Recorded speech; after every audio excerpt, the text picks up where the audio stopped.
CBI হলো খাঁচায় বন্দি তোতা পাখি, যার একাধিক প্রভু রয়েছে। কয়লা কেলেঙ্কারি মামলায় সিবিআই প্রসঙ্গে আজ এই মন্তব্যই করল সুপ্রিম কোর্ট। সিবিআই আধিকারিকদের সঙ্গে দেখা করে খসড়া রিপোর্টে পরিবর্তনের পরামর্শ দেওয়ার জন্য প্রধানমন্ত্রীর দপ্তর ও কয়লা মন্ত্রকের যুগ্ম সচিবদেরও ভর্ৎসনা করে সর্বোচ্চ আদালত। পাশাপাশি তীব্র ভর্ৎসনার সুরে সর্বোচ্চ আদালত এদিন জানিয়ে দিয়েছে মামলা রুজু হয়েছে, কিন্তু তদন্তে এখনো কোনো অগ্রগতি হয়নি। এদিকে সিবিআই এর খসড়া রিপোর্টে বদল বিতর্কে কেন্দ্রীয় আইনমন্ত্রীর ঘাড়েই দায় চাপালেন অ্যাটর্নি জেনারেল জি.ই. বাহনবতী। তিনি এদিন আদালতে স্পষ্ট জানিয়ে দিয়েছেন তিনি রিপোর্ট দেখেননি, দেখতেও চাননি। কেবলমাত্র আইনমন্ত্রীর কথাতেই তিনি সিবিআই আধিকারিকদের সঙ্গে বৈঠক করেন। তবে লোকসভার বিরোধী দলনেত্রী সুষমা স্বরাজ অবশ্য কয়লাকাণ্ডের প্রেক্ষিতে আইনমন্ত্রী এবং অ্যাটর্নি জেনারেলের ইস্তফার জোরালো দাবি করেছেন।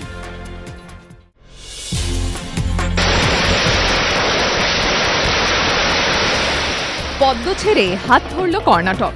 দক্ষিণ ভারতের একমাত্র রাজ্য থেকেও বিদায় নিল বিজেপি। কর্ণাটকে বিশাল জয় অক্সিজেন জোগালো বহু রোগে জীর্ণ ইউপিএকে। বিজেপিকে কর্ণাটক থেকে উৎখাত করে পূর্ণ সংখ্যাগরিষ্ঠতা অর্জনের পর সরকার করতে চলেছে কংগ্রেস।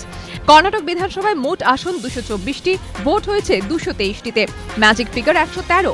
কংগ্রেস জিতেছে 120টি আসনে। গতবারের থেকে 70টি আসন কম পেয়ে বিজেপি দাঁড়িয়েছে 40-এ। এইচ.ডি. দেবেগৌড়ার জনতা দল সেকুলারও 40টি আসনে জিতেছে। বিজেপি থেকে বেরিয়ে কর্ণাটক জনতা পার্টি গঠন করে 7টি আসন পেয়েছেন বি.এস. ইয়েদুরাপ্পা, অন্যান্যরা পেয়েছেন 16টি আসন। বিজেপির ক্রমাগত চাপের মুখে যখন দিশেহারা কেন্দ্র, তখন কর্ণাটকে এই জয় আহ্লাদিত কংগ্রেস।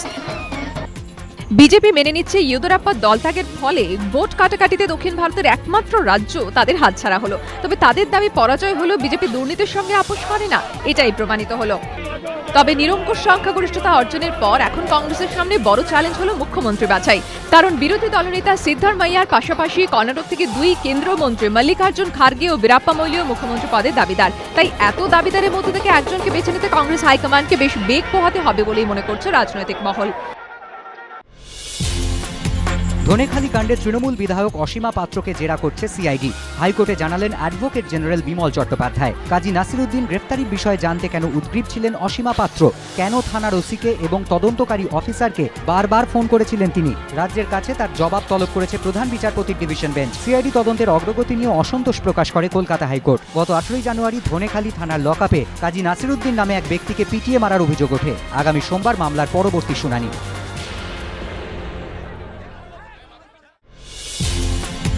বিরাটি থেকে গড়িয়ার দিকে যাচ্ছিল বাসটি, কিন্তু ইএম বাইপাসের কাছে যেতে যাবতীয় বিপত্তি। চিংড়িঘাটার কাছে বাসটির সামনের দিকে হঠাৎ আগুন। মুহূর্তের মধ্যে আগুন বড় আকার নেয়। মুহূর্তের মধ্যে আতঙ্ক ছড়িয়ে পড়ে যাত্রীদের মধ্যে। তাড়াহুড়ো করে বাস থেকে নামতে গিয়ে আহত হন বেশ কয়েকজন যাত্রী। এরপর রাস্তার উপরে দাউ দাউ করে জ্বলে ওঠে বাসটি।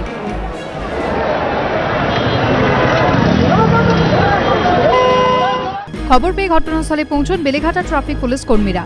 পৌঁছয় দমকলের একটি ইঞ্জিন। আধ ঘন্টার চেষ্টায় আগুন নিয়ন্ত্রণে আসে। প্রাথমিকভাবে দমকলের অনুমান ইঞ্জিন অতিরিক্ত গরম হয়ে যাওয়াতেই এই আগুন। ঘটনার জেরে বেশ কিছুক্ষণের জন্য যানজটের সৃষ্টি হয় চিংড়িঘাটা এলাকায়।